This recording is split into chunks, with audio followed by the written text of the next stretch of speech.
You say kick it, you keep saying quit it. Did you ever try? That's Esther Phillips closing out the show tonight with Home is Where the Hatred Is, and that is all I've got time for this week. Thank you for joining me. I'm Jamie Cullum, and this has been a Folded Wing production for BBC Radio 2. On the BBC Sounds app, on your smart speaker, and on 88 to 91 FM.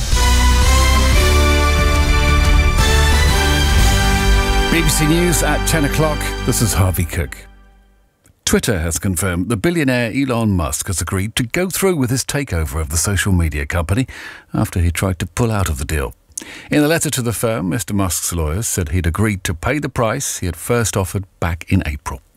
Our business correspondent Samira Hussain reports. After agreeing to buy Twitter for $44 billion back in April, Mr. Musk has spent most of that time trying to walk away from the deal, saying the social media company misrepresented the true number of fake accounts or bots on its site. Although Twitter says roughly 5% of total monthly users are spam, the billionaire claims the real number is much higher. Mr. Musk was due to be deposed by Twitter's lawyers this week ahead of the trial later in the month.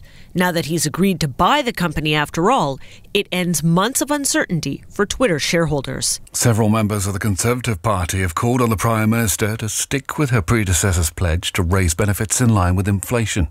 When asked about the matter, Liz Truss said she would make a decision in due course.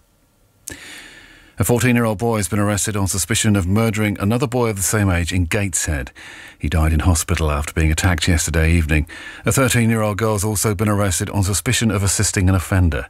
Our correspondent Fiona Trott has more details from the police. Northumbria Police say they're supporting the family in every way we can. They're patrolling the estate this evening to reassure people, but they have said this: in this region, incidents of this nature are rare, and when you speak to people here, they are very shocked, they are very upset.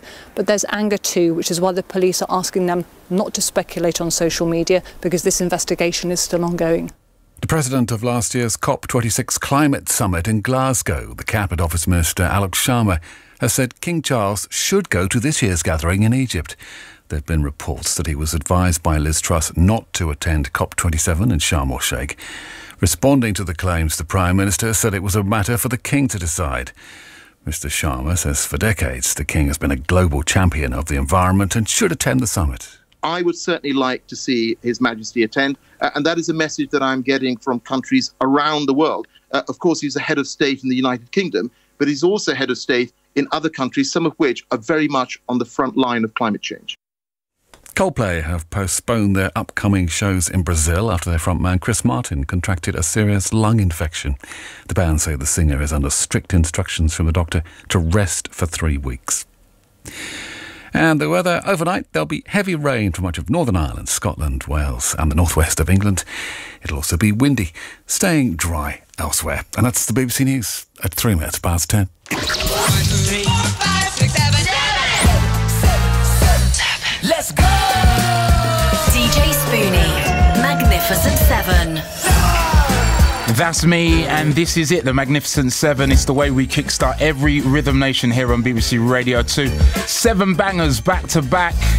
We're going to hear from the king that is Quincy Jones, Storm Queen, A Taste of Honey, something classic from them, and something new from Lizzo, or newish. The Magnificent 7 on BBC Radio 2.